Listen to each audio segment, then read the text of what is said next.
Ladies and gentlemen, the one, the only, the magnificent.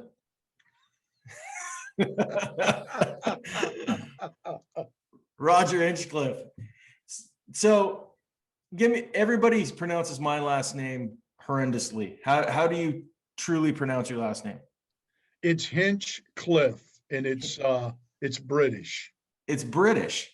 Yeah, I'm part Cherokee Indian and British. I'm kind of a hybrid. Nice. Well, aren't we all, right? Yeah. So how you doing, man? I'm doing good. How you doing? We're busy. We're real busy. We finally got some nice weather. I'm actually going steelhead fishing tomorrow for the first time in months, it seems like. Yeah, I'm getting ready to get on a plane and come out there and spend 10 days.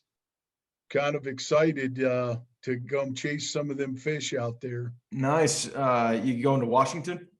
Yeah, I'll be in Washington, and it's like anywhere else. You just hope you don't get blown out. I don't think you'll have a problem though, right? We had our big blowout, about a week ago. Trust me, I've been looking at weather forecasts and flows every day, and it's actually looking pretty good for me. I believe in divine intervention and prayer. So hopefully, the steelhead gods will be good to me and I'll get a big one. Nice. Well, I hear that it hasn't been, because they had the rule change up there, no fishing from a boat. But I hear from sources that not a lot of fish, but nice, really big fish. So yeah, quality fish. I'm hearing the exact same thing. And for me, I've been fishing out there for years now, and what a lot of guys here in the Great Lakes don't understand is when you're fishing out there, you're fishing for 1 to 3 bites in a day. And if you did better than that, you did really good, Oh yeah. Yeah. I mean, it's not like even like it was 20 years ago. I was talking with Adam here in the shop, and he was like, 20 years ago when he was a guide, you'd have a 15, 20 fish day. And that was just like a regular day. Right. Yeah. For sure. Yeah. But so you got a whole different program out there. Yeah, we do. We're pretty spoiled here. I mean, if you count all the Great Lakes, we stock 5.2 million steelhead a year. Wow. So there's certain areas and certain rivers that get tremendous runs of fish. And, it's not uncommon to hook 10, 20, 30. There's some places where you can actually hook more than that. It's pretty tremendous. Wow. So, I couldn't even imagine. I get one fish. I'm pumped. Give me a drink and I'll just float down the rest of the river. Let somebody else fish. When I come out there, the reason why I'm coming out there is 2 reasons. Number one is the scenery is to die for. Yeah. I mean, the West Coast is it's amazing. Yeah. And number 2, obviously for the fish. And, I'm looking for a quality fish. If I get one the entire week, I'm good. Yep. Because you only need that one to make you happy. I absolutely agree. So let me ask you this. Fishing where you fish at home versus fishing over here on the Oregon, Washington coast. What, if you could pinpoint one specific tactical change that you make from fishing there or here, what is it? Well, I've gotten a lot of negative feedback when I've actually told people that I think your fish are easier to catch. And so, I always have to clarify that with folks, because when I say that, a lot of it has to do with water clarity and, more importantly, water temperature. I mean, your rivers very rarely get below 38 degrees, and here, we just had 3 weeks of 20 degrees or less weather. Some was negative temperatures, and, them fish are harder to catch Yeah, they're not doing when much. yeah, when they're that lethargic. And Mhm. then another thing, as far as the vision goes, steelhead can see in 24 different colors, and they have really good vision. Where we got them is depth perception, right? Because their eyes are on the side of their head. But see, here in the Great Lakes, we have these hardwood forests and all these trees, and we have a tremendous amount of leaf matter Mhm. that goes into the water. And why this is important, a lot of people aren't, really thinking about this kind of stuff, is it's the tannic in the water. So the easiest way I explain it to people in my seminars is if you took a tea bag and you dunked it in a clear glass of water, what happens to the water? Yeah. It changes color, Yep. And so, there's things out on the West Coast where you got those more favorable water temperatures and the fish can actually see, you know. Yeah. And here, when, there's a lot of leaf matter and that water's got the tannic in it. And, there's a lot of stuff going on. And that's why that color, size, profile, contrast means so much to the angler because of the conditions. So, so those are kind of like the two differences between your water and our water. And then for me personally, I'm all about stealth because out here in these colder water temperatures, and we're fishing for overfished fish, Yeah. we have a tendency to kind of scale things down and be a little bit more stealthy. So, to answer your question now, because I had to give you all that stuff, I kind of personally, I kind of employ a little bit more stealth. Yeah. Well, you've only got 40 years of experience doing it, so Yeah, I've yeah. been fishing a while. I look good for 27. So what, who got you into this? Like, was it your grandpa got you into fishing? Was it your dad, your cousin? Yeah, Like everybody's got that, like that origin story of the one moment where it just sparked and clicked it for them. yeah, for sure. So what had happened was my dad was an outdoorsman, but unfortunately, my mom and dad had to divorce, and my Hmm. mom moved us a couple blocks from a river. And so I had access to a river literally down the street. And so my Hmm. dad started off doing what most dads do. They take you out bluegill fishing with a bobber or a cork. Hmm. And, I started off doing that. I think, I don't know, I might have been 7 or 8 years old the first time I went fishing. But by the age of 10, I mean, I was fishing. And see, back then, I mean, you wouldn't do this now, but back then, I could get on a bicycle or walk down the street and go fishing, Oh right? yeah, There, absolutely. there's always been a lot of nut jobs and weirdos out there, but back then, I think things were a little safer. And my mom just said, "Be home by dark," Oh right? yeah, yeah, same. And I'll be honest with you, I've said this before in previous interviews that fishing saved my life. I mean, Yeah. I became so passionate about fishing, and what happened with me was I wasn't allowed to go into the water. The only time I was allowed to get in the water is my mom would let me catch crayfish Mm. because we were so poor. We I didn't have money for bait or anything, and so I had to Yeah. catch my own bait.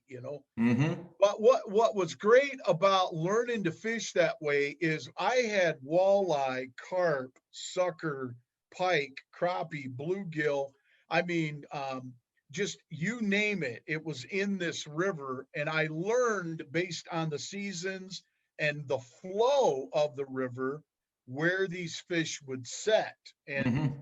I just had a lot of time to fish and practice every day after school. I went fishing. I mean, I lived there in the summertime. And what happened with the salmonoid or the silverfish species is I became good friends with a guy down the street named Dale.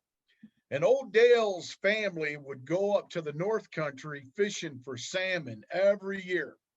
And you know, I asked Dale, I said, man, ask your dad if I can go. And so his dad agreed. And so for several years, I would travel up there with them, That's awesome. salmon fishing. And I caught my first salmon when I was 10, Wow. and that was it. You know, I mean, That's awesome. So you say fishing saved your life. Was there and I know the story is true for lots of people that I've talked to in the outdoors, whether it be hunting, fishing, whatever it is.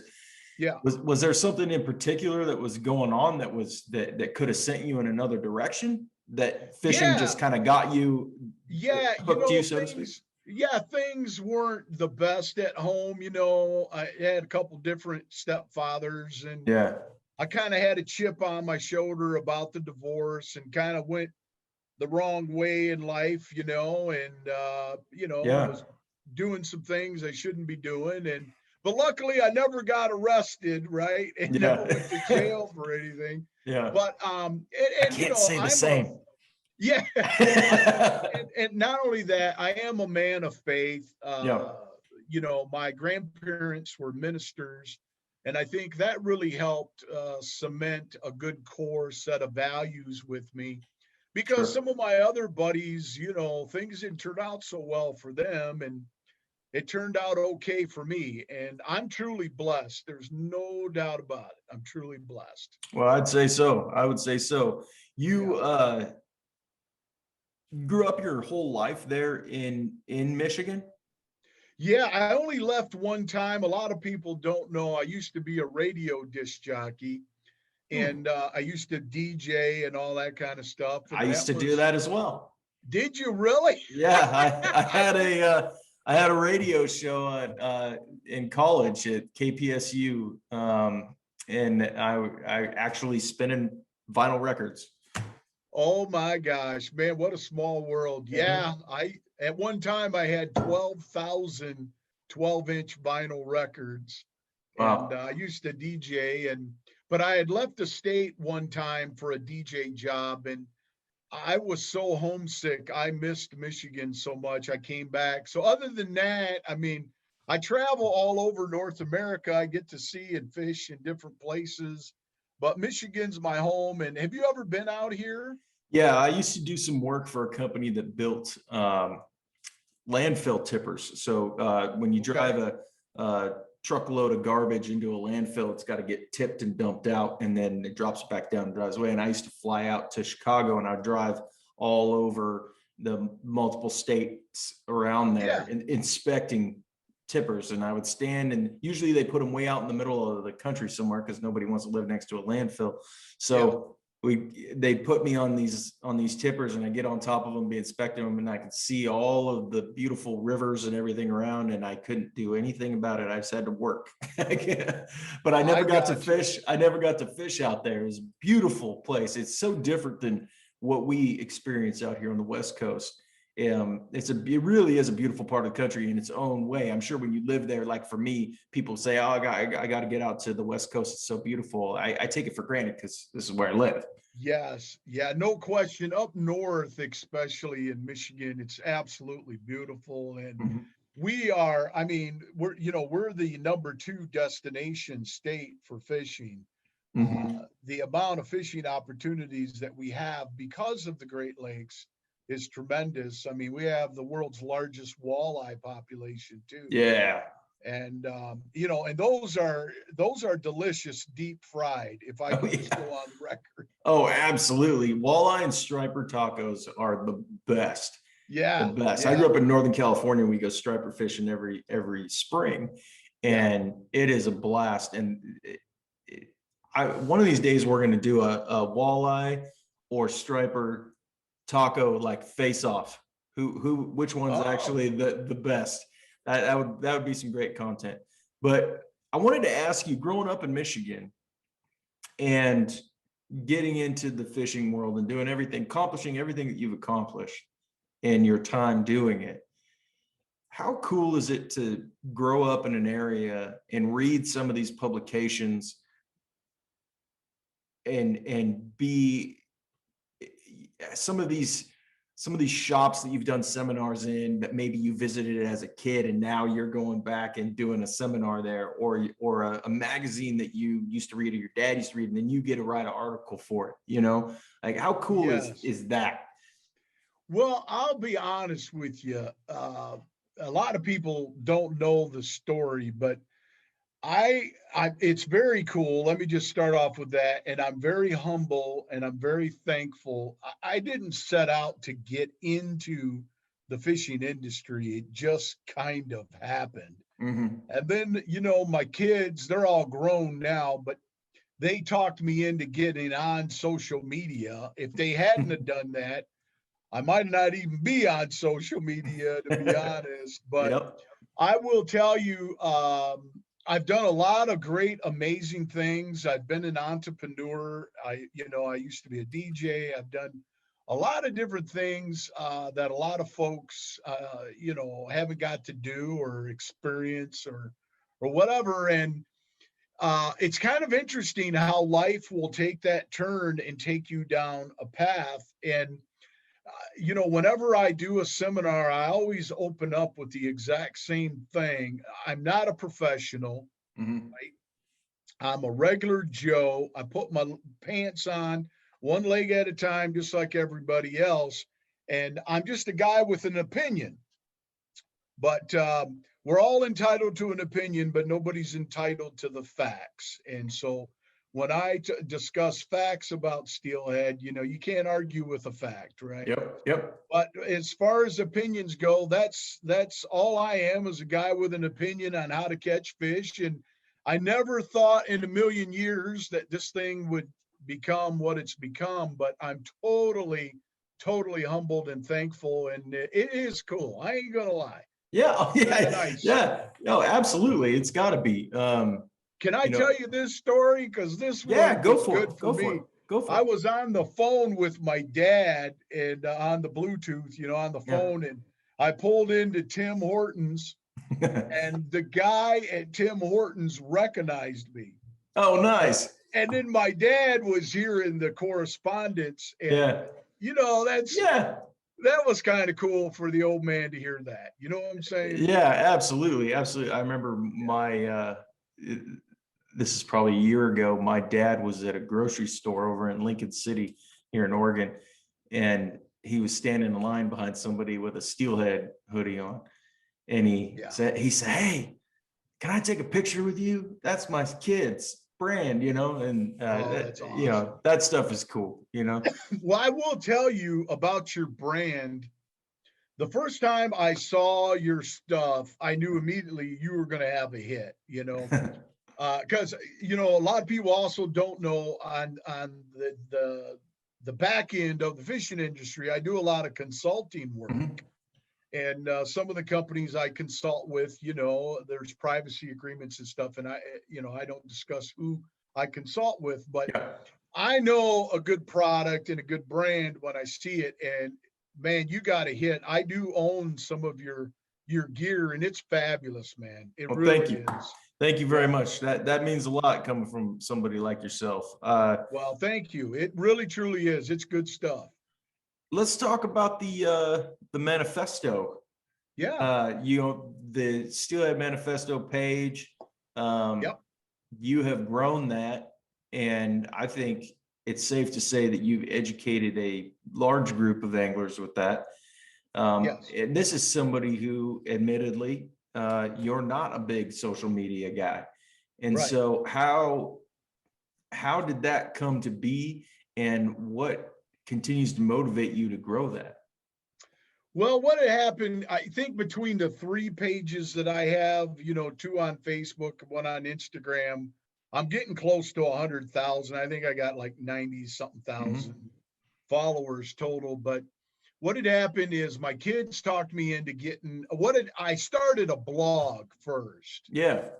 And what was interesting was I couldn't believe how many people around the world actually come to the United States to steelhead fish. A Mhm. lot of them go out west, Yeah. and I started this blog, and the kids had told me to get on social media, and so I started that. And one of the first things I noticed was memes. Mm-hmm. And I saw these fishing memes. Well, I said, you know what? I'm kind of a jokester. I mean, I don't And you got some smile. good ones. You got some good Yeah, ones too. I don't smile when I take a photo with fish like I'm supposed to. Yeah. You know, I'm a very big guy. You know, I'm Mhm. 6'4". You know, and so people have an impression of me. But at the end of the day, man, I love to laugh and joke and have a good time. So I started writing these memes, and I could not believe, I mean, how that exploded. Now everybody does it, but years ago, you know, it Yeah. wasn't the way it is now. No. And so the last time I counted, I had written over 4,000 memes.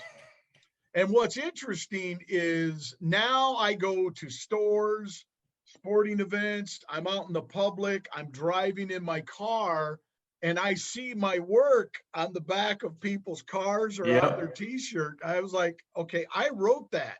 As a Yeah. matter of fact, I remember what inspired me to write that in 2013, you know.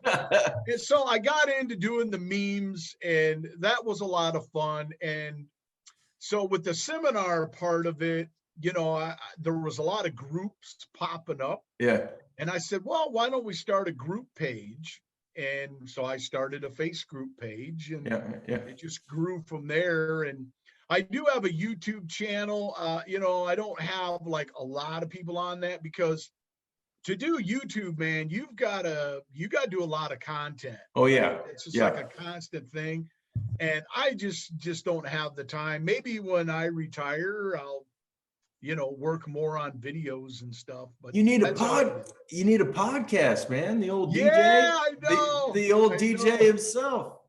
I know. Do you know Lucas over at Salmon Trout Steelheader? Oh yeah. Lucas? Yeah. Yeah. Yeah. Yeah. Yeah. So Lucas, he interviewed me for a podcast too. I think it was last year, but he was telling me the same thing. He's like, "Oh, Yeah. Roger, you should get a podcast," you know. And Yeah. And just sit around and bullshit with dudes. It would be great. yeah, it yeah. would be awesome. Oh, I can beatbox too, man. I do a mean beatbox. Well, we're gonna have another conversation after this, because I'm gonna have to learn to rap then, so that we can over Oh, there Zoom. you go. We'll go on tour. We'll go on tour. That's awesome. We hear over here all the time about the Midwest versus West Coast steelhead Yes. thing, right? Yep. And you know, in us, in the business that we're in, we're a lifestyle apparel brand. We have customers all over the country, all over the world. Right. And I think I don't want to get into the merits of why people feel that way, the technicalities, so to speak. But I feel like that's just one more wedge. Like, why do we have to have that? Is that really important? The name of something? Do you really need to complain about that, when it could be something that brings us all together, especially as fisheries face what they face moving into 2021? Well, I'll tell you, I'm going to go on the record and break it down here for a lot of folks. Now, listen, I went to college, okay, but I don't profess to be the smartest guy in the world, okay? Mm-hmm. But the problem with common sense is it's not very common. That's And true. I'm sorry, but look, people are entitled to their opinion all they Mm-hmm. want. Mm-hmm. But when it comes to steelhead, those fish came from the West Coast. Yep. Those fish do exactly what your fish do. Mm-hmm. This exact same thing. Yeah. They go out into the Great Lakes, Mm-hmm. right? And over a period of time, then they find their natal river, and they come up the river and they spawn. And if they're not beat up too bad and they survive all the other gauntlet of stuff they got to go through in urban settings or dams or just angling pressure, they go back out into the Great Lakes and they eventually return and spawn again. Yeah. The only difference is it's not salt water, it's fresh water. Yeah. Right. And let me tell you, at the end of the day, they really truly are genetically the same fish. Yeah. Now, we do have some rivers that give up 20-pound steelhead. Okay. But it's rare. That's why I get on an airplane and come fishing for your fish. Yeah. You know? Yeah. But and I would also say, go on the record to say that your saltwater fish fight different than the most of our hatchery fish. And the only strain of steelhead that we have, I think, that comes close would be our Skamania strain, right? And so, but at the end of the day, when you look at, you know, all the stuff, they really truly are the same fish, right? Yeah. I think it's just one more thing for people to feel like they have a leg up on somebody about, you know, it's. Well, I agree with you on that point. And I'm on the cold water steering committee for the Great Lakes, and I'm involved with a bunch of other organizations that fight tooth and nail to keep our fishery the way it is, right? I see what's going on out on the West Coast, and I'm going to tell you right now, I don't live there. I may work out there, you know, when I go to Lamaglass, and I may fish out there, and I've got a lot of friends out there, but I'll personally tell you, I'm not happy with what's going on out there with that fishery and how they come up with all these crazy rules and everything. I'm just going on the record and saying it.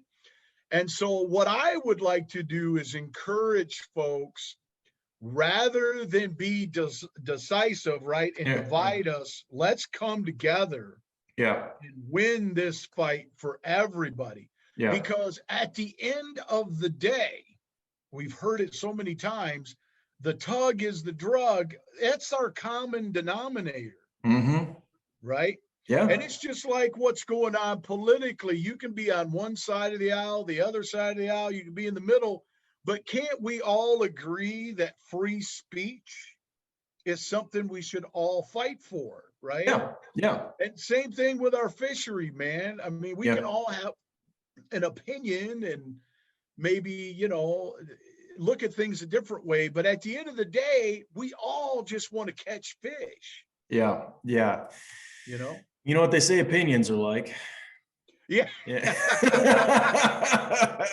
Absolutely. Well, Roger, I like you, man. I like your style.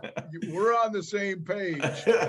Roger, thank you so much for taking the time and talking with us. We like to keep this thing to about 30 minutes, and we're there. I could talk to you for another 4 hours, I'm sure.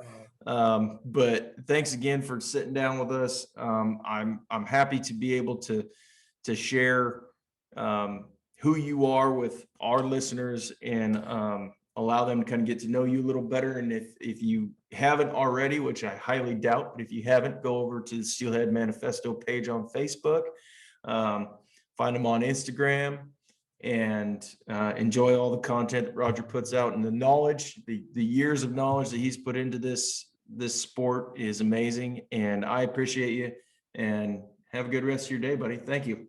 Yeah, thank you so much. God bless you, and tight lines.